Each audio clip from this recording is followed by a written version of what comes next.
Very good morning to everybody. आज सबसे important topic इस इलास्टिसिटी का and that is relations among various elastic constants.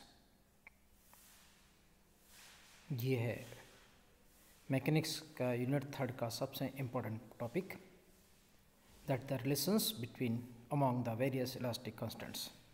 हमने 4 प्रकार के इलास्टिक कांस्टेंट पढ़े हैं। पहला Y, that is Young's modulus of rigidity. दूसरा K, bulk modulus of rigidity या इलास्टिसिटी, दैट इज द आयतन प्रत्यास्थता गुणांक। और ईटा, जिसको हम अपरूपण गुणांक कहते हैं, मॉडुलस ऑफ रिजिडिटी कहते हैं। और sigma, and that is no eight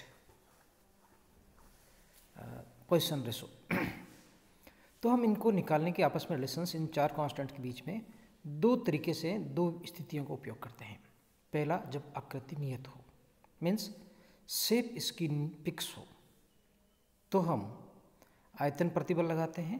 means प्रतिबल लगाते हैं तो इसके आयतन में, इसकी लंबाई में 2 तरह के परिवर्तन होते हैं लंबाई में, एक अनुदैर्ध्य है, एक पार्श्व है, लेटरल और लॉन्गिट्यूडिनल, जिससे इसके आयतन प्रत्यास्थता गुणांक के, यंग प्रत्यास्थता गुणांक Y and Poisson ratio sigma में संबंध ज्ञात कर सकते हैं। और दूसरी जो स्थिति है, जब आयतन निश्चित हो, तब क्या होगा कि हम स्पर्शी प्रतिबल लगाते हैं, तब वस्तु अपरूपित हो जाती है और इससे अपरूपण गुणांक ईटा अनुदैर्ध्य पार्श्व विकृतियाँ उत्पन्न हो जाती है।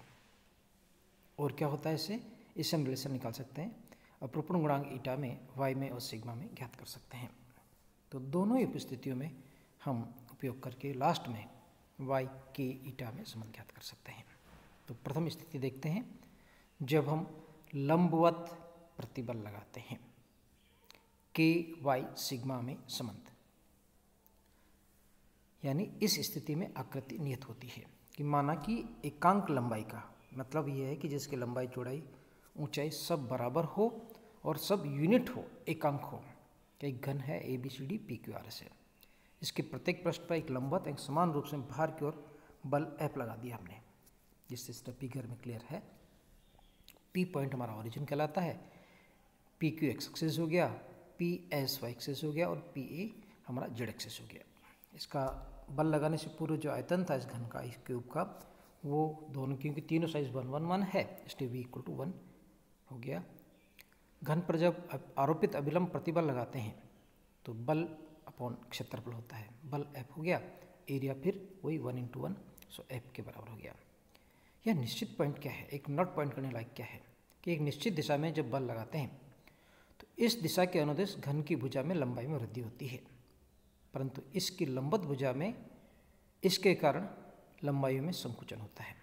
जैसे मान लो एक्स एक्सिस में बल लगाया हमने, तो एक्सिस दिशा में तो लंबाई में वृद्धि होगी, परंतु इस बल के कारण वाई और जेड दिशा में संकुचन होता है। This is important fact for relation this one.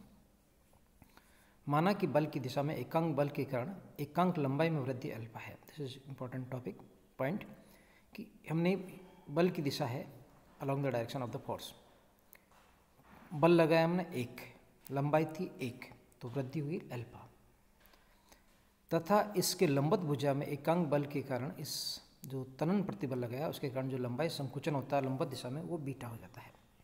So F बल के कारण बल की दिशा में लंबाई में वृद्धि होगी अल्फा एफ, और एफ बल के कारण बल की दिशा के लंबवत दिशा में लंबाई में संकुचन हो गया बीटा एफ।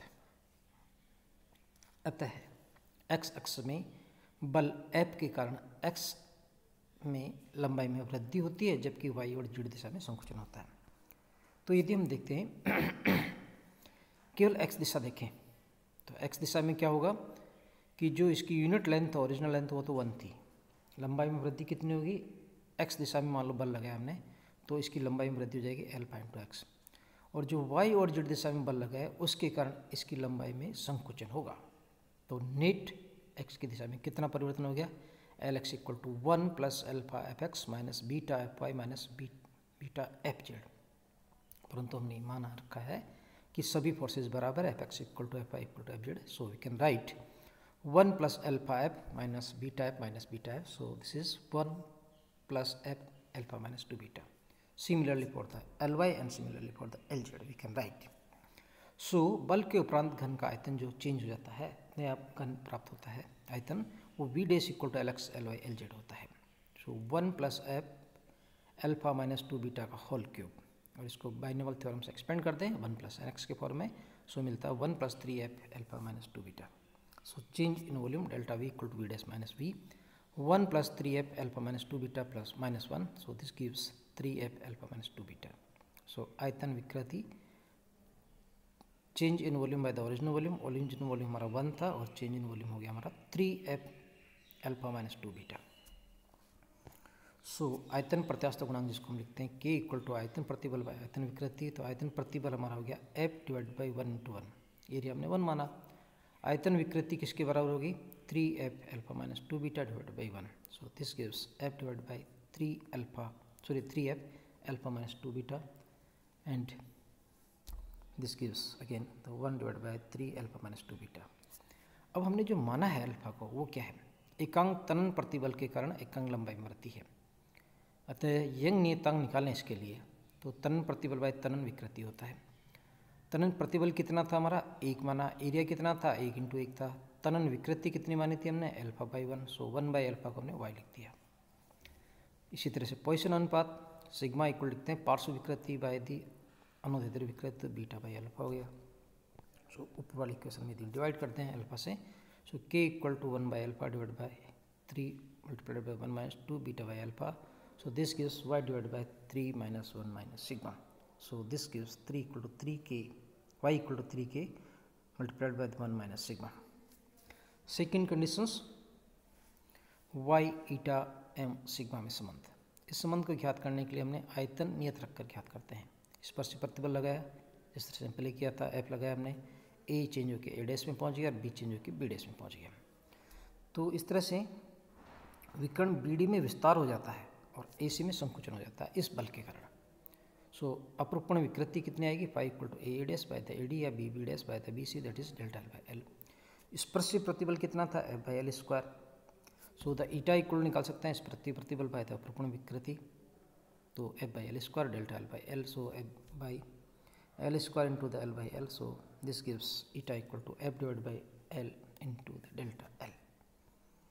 अब अपरूपण प्रतिबल के प्रमेय के अनुसार हमने जो डिस्कस किया था कि अपरूपण प्रतिबल और तनन प्रतिबल और संकुचन प्रतिबल ये परस्पर जो लंबवत होते हैं सब बराबर होते हैं।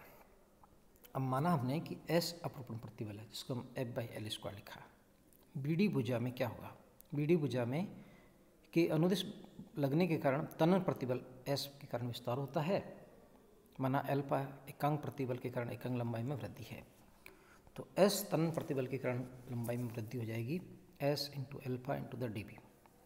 इसी तरह से जो संकुचन प्रतिबल होगा कौन सा AC भुजा में, इसकी परपेंडिकुलर वाले में संकुचन प्रतिबल होगा कितना होगा S के बराबर होगा, उसके कारण इस लंबवत दिशा BD में वृद्धि होती है, तो कितना होगा B beta BD into the S into the beta. इसका मतलब हुआ कि DB में तनन प्रतिबल के कारण DB के अलोंग कारण विस्तार होगा और संकोचन प्रतिबल AC में जो लगता है उसके कारण भी DB में विस्तार होगा। सो इसमें जो नेट विस्तार है वो कितना आएगा BD S alpha plus S beta and this is BD S alpha plus beta. So by geometry में देखें तो B डैश N विस्तार होता है, this is delta L cos 45, delta L by root 2 cos 45 की वैल्यू 1 बाई रूट 2 होती है।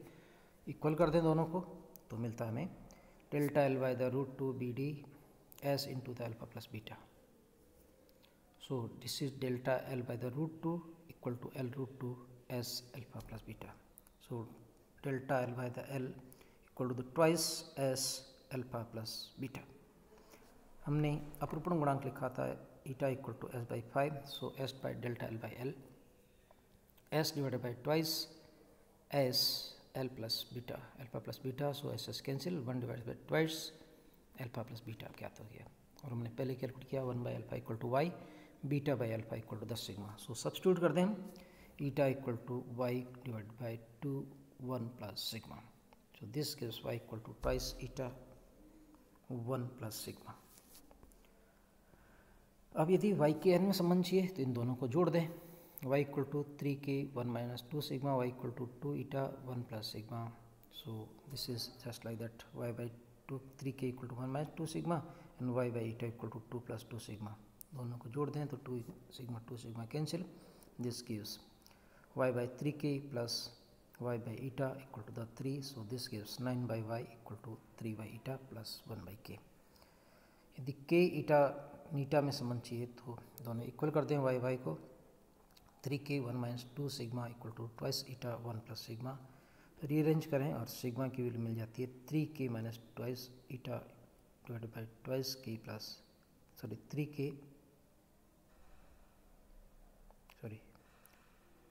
6k plus 2 eta. So this is all about for today. Thank you.